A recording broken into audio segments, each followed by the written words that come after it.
Hello, my name's Carina Andrews. I'm making this video for Bristol Mind for carers, unpaid carers, with some tips on how to look after your mental health during this time.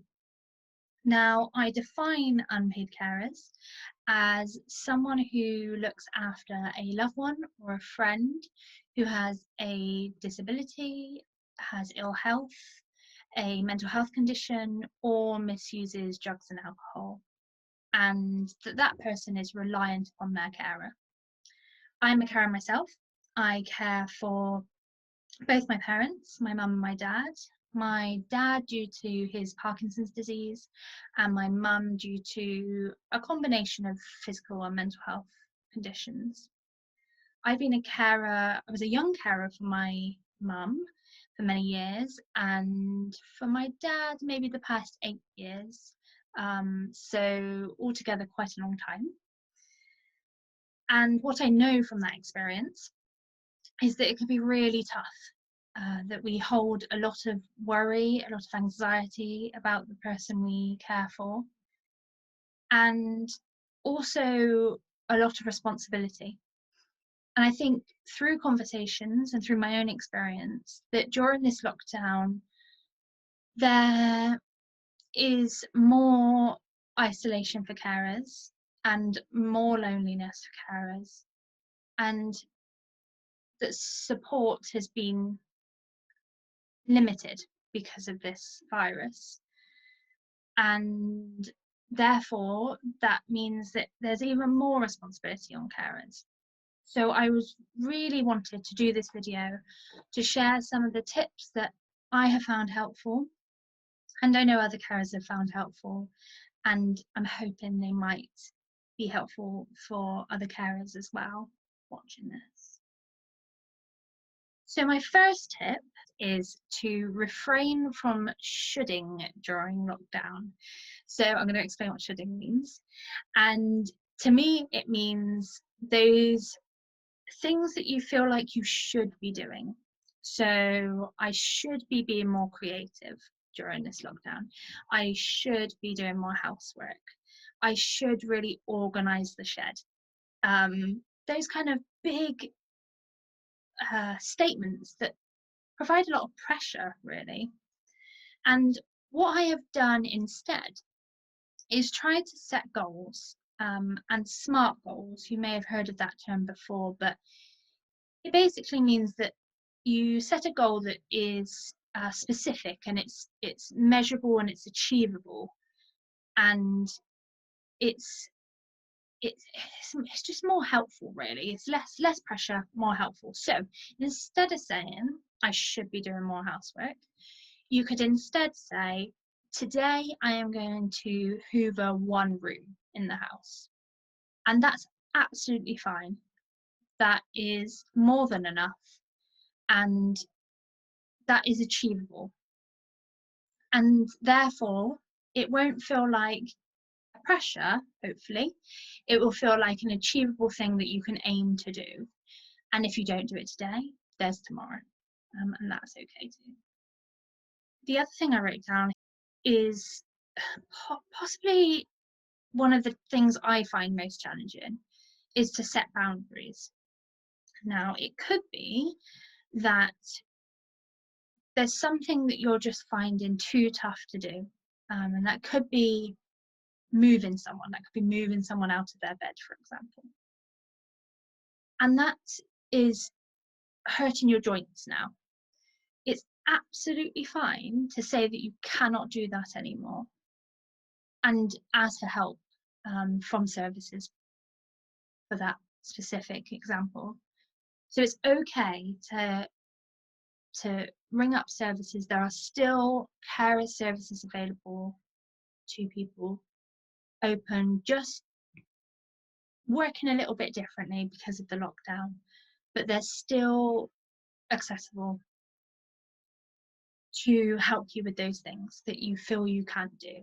And I know a lot of the time we say, oh, well, there's someone worse off than us. Maybe that's right. And I'm sure that could be right. However, that doesn't make it any easier, doesn't make that stress or that frustration any easier for us. So it's absolutely fine to ring a service and ask for that support. Now, I rang a Parkinson's nurse recently. There was something really frustrating me about something of support from my dad, and we were going round and round in circles, and in the end it took a 20-minute phone call with a Parkinson's nurse, and she gave me the answer, and it's a less stress, it's less of a worry, and she was happy I called. So I definitely think if you need to ask for help, ask for help. But as well as within this setting boundaries, I think it's really important that carers have at least 15 minutes, start with 15, hopefully it will increase, have at least 15 minutes a day to do something just for them. So this we call self-care, and self-care is definitely not selfish. The person that you care for needs you to do some self-care for you to be able to support them longer term. Now, those 15 minutes are just for you. Therefore, they are not doing the shopping. They're not doing the cleaning. They're not preparing a meal for everybody. It's something just for you that you find helpful. So it could be that you read for 15 minutes. You read your favorite book. It could be that you do some art for 15 minutes. It could be that you just rest and have some rest for 15 minutes. It's just important that you do something that you enjoy and that is undisturbed for 15 minutes. So that will mean speaking to the person you care for and explaining for the next 15 minutes you're going to be busy.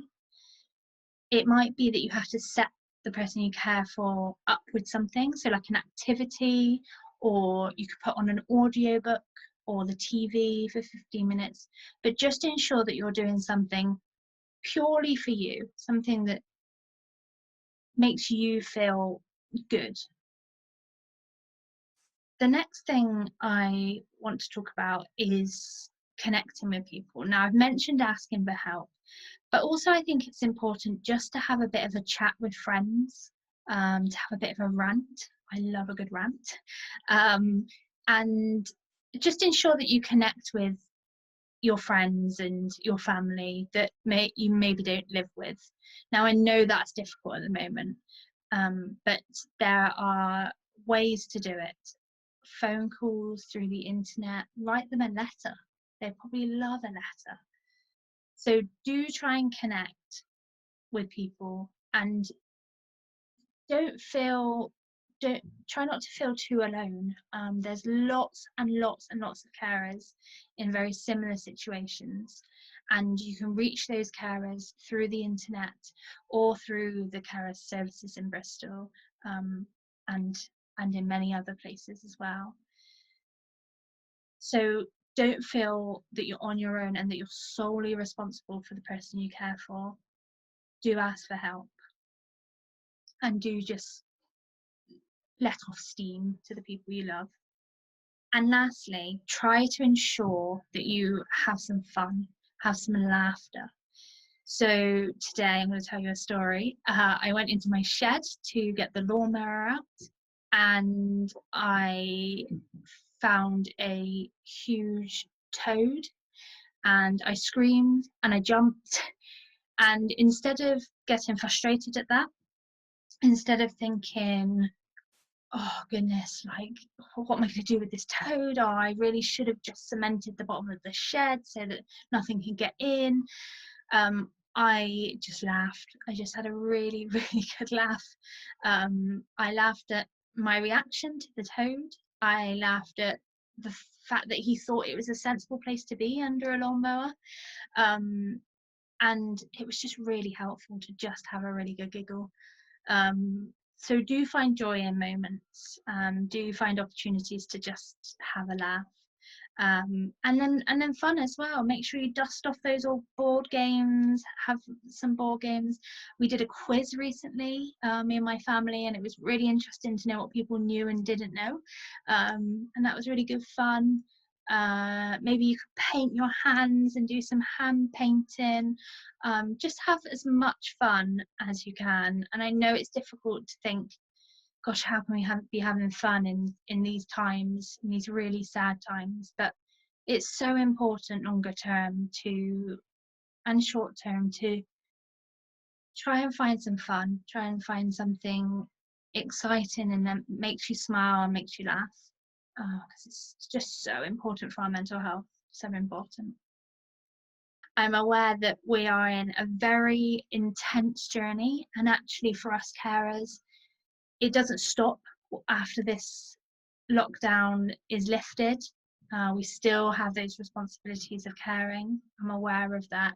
And therefore, that's why it's so important to look after our mental health. So do take some of the tips. Hopefully, some of them are helpful. And I'm sending all my best wishes your way. You're definitely not alone. And yeah, just reach out if you can, if you need some support, and have a laugh with your family and friends. Take care.